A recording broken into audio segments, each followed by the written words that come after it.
The universe is a vast, echoing chamber of possibilities.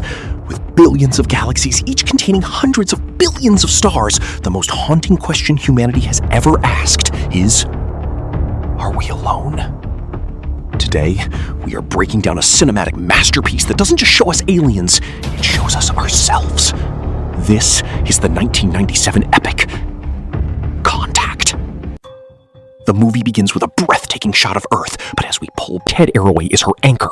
He doesn't just tolerate your curiosity, he feeds it. He teaches her the mechanics of the radio, but more importantly, he teaches her the philosophy of the cosmos. But tragedy strikes with a cold, sudden blow. One night while working on her radio, Ellie hears her father collapse. In a heart-wrenching sequence, she runs for his medicine, but she is too late.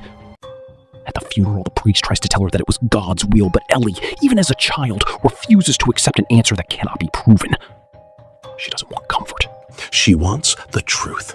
This loss turns her eyes permanently toward the stars, looking for a signal that will finally make her feel less alone. Years later, Ellie is a brilliant PhD scientist working at the Arecibo Observatory in Puerto Rico. She is part of the SETI program, Search for Extraterrestrial Intelligence. While her colleagues are chasing useful science like star mapping or pulsar data, Ellie spends her nights with headphones on, listening to the white noise of the universe. Here, she meets Palmer Joss, a philosopher and former priest in training. Palmer is a man of faith, while Ellie is a woman of pure logic. Their attraction is immediate and intellectual. Palmer challenges her differences. They share a deep romantic connection. However, the scientific establishment is not as kind. David Drumlin, the president's science advisor and a man of immense ego, arrives to shut down her project.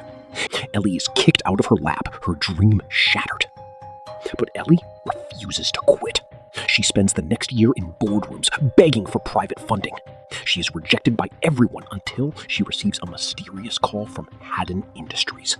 S.R. Haddon, a recluse, eccentric billionaire who lives on a private jet to avoid taxes and germs, has been watching her. He sees the survivor in her.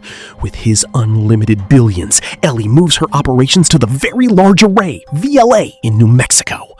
4 years pass at the VLA. The project is failing. The government is again threatening to pull the plug. Then, on a quiet afternoon, while Ellie is sitting on her car in the desert, it happens. A rhythmic, pulsing, mechanical thrumming blasts through her headphones. This isn't star noise. This is a sequence. Ellie's world descends into chaos. The VLA is swarmed by the military, led by National Security Advisor Michael Kitts, who immediately views the aliens as a threat. But the signal has a dark secret. Hidden inside the pulses is a video broadcast. When they play it, the world is horrified to see Adolf Hitler at the Ninth Sphere. The Vegans simply received it and reflected it back to us like a mirror, saying, "We hear you." The question then becomes, who will go? Ellie is the top candidate, but she faces a rigorous selection committee. Palmer Joss is... They choose David Drumlin instead. On the day of the launch, the world watches as Drumlin enters the machine. But among the workers is a religious extremist who believes the machine is an affront to God. He detonates a suicide vest, destroying the machine, the equipment, and killing David Drumlin. Ellie, the massive rings of the machine begin to spin, creating a localized gravity well. The pod is dropped into the center of the spinning rings. Pod finally lands on a beach. It looks like a beach from a drawing she made as a child. A figure approaches her. It's her. He tells her that humanity is a young, promising species, but they are just beginning their journey. Contact isn't a single event. It's a slow process that takes thousands of years. They sent the signal to help us take the first step. Ellie wants answers. She wants to see their world. But the entity tells her, small steps, Ellie, small steps. Ellie wakes up back on Earth. To her, she was gone for 18 hours. But to the mission control team, the pod simply dropped straight through the machine and into a safety net in a matter of seconds. According to every sensor on Earth, she never left.